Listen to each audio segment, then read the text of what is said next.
Alors pour répondre à votre question, je crois qu'il faut différencier dans ce thème dynamique des prix pétroliers la question du niveau des prix, la question de la volatilité et un aspect peut-être plus technique qui est ce qu'on appelle la structure par terme des prix des matières premières, donc ici des prix pétroliers, c'est-à-dire le positionnement relatif des prix au comptant et des prix à terme. De toute évidence, la baisse des prix pétroliers va avoir un impact sur les stratégies d'investissement, en tout cas va avoir un impact sur les efforts exploratoires, puisque l'incitation financière sera plus faible. Néanmoins, on ne peut pas se contenter d'une analyse simplement en termes de niveau de prix, parce que ce qui va compter, en réalité, c'est la volatilité anticipée par le marché. C'est-à-dire que la notion d'incertitude a de toute évidence un impact considérable sur les stratégies d'investissement. Et donc les opérateurs pétroliers vont prendre en compte, vont former des anticipations sur un accroissement ou une diminution de l'incertitude, et c'est ça qui, fondamentalement, va déterminer à long terme leur stratégie d'investissement.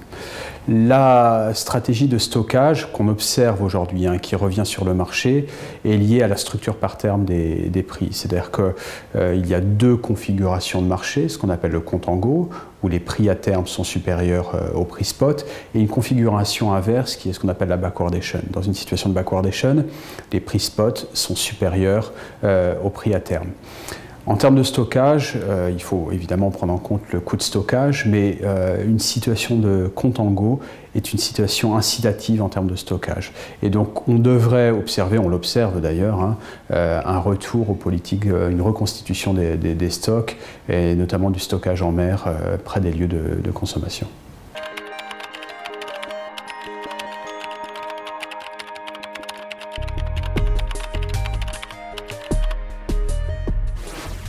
Alors vous le savez, il a été très compliqué pour les meilleurs experts d'anticiper cette baisse des prix du pétrole, et il est assez compliqué aujourd'hui de définir de manière catégorique le choc est permanent, le choc est transitoire, parce que la vraie question est, derrière choc permanent, choc transitoire, quel est le niveau que devraient atteindre à moyen terme les prix pétroliers bien malins, et celui qui aujourd'hui pourra donner une réponse précise par rapport à ça.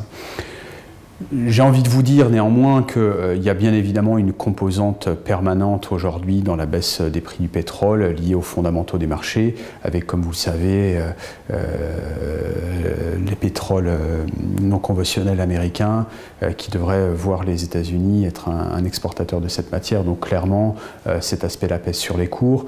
On a effectivement des facteurs de demande également à prendre en compte, avec une forme d'atonie de la croissance mondiale. Donc ça, je pense que ce sont des éléments qui sont de nature non pas permanente, on ne va pas le dire comme ça bien évidemment, mais d'assez long terme. Après, il y a certainement une composante transitoire liée notamment au comportement spéculatif qu'on peut observer sur le marché, qui pourrait peut-être permettre un rebond dans l'année 2015.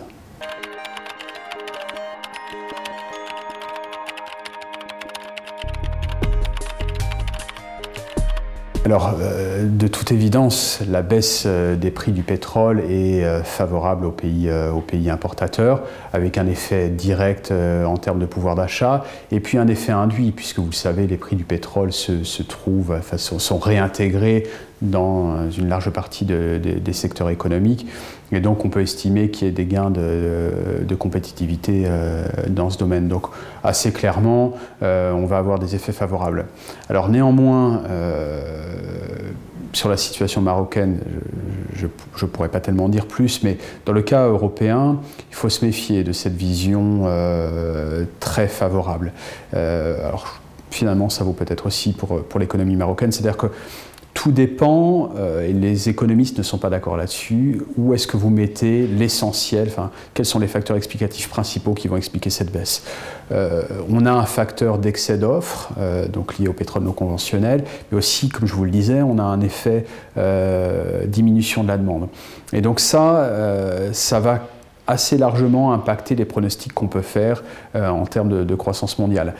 Dans le cas européen, oui, c'est un stimulus, enfin pour beaucoup, c'est un stimulus économique, comme ça l'est pour le Maroc, mais néanmoins, si cette baisse des prix est majoritairement, ce qui n'est pas le cas je pense, mais si cette baisse est alimentée par une diminution de la demande, bien, ça veut dire que la croissance mondiale n'est pas prête à repartir, et ça c'est plutôt un signal négatif. Dans le cas européen, cette baisse des prix peut aussi peser, vous le savez, sur l'inflation et sur le spectre d'une déflation. Aujourd'hui, en décembre 2014, on a vu une baisse des prix et la situation de déflation est une situation qui est, d'un point de vue macroéconomique, très compliquée à gérer.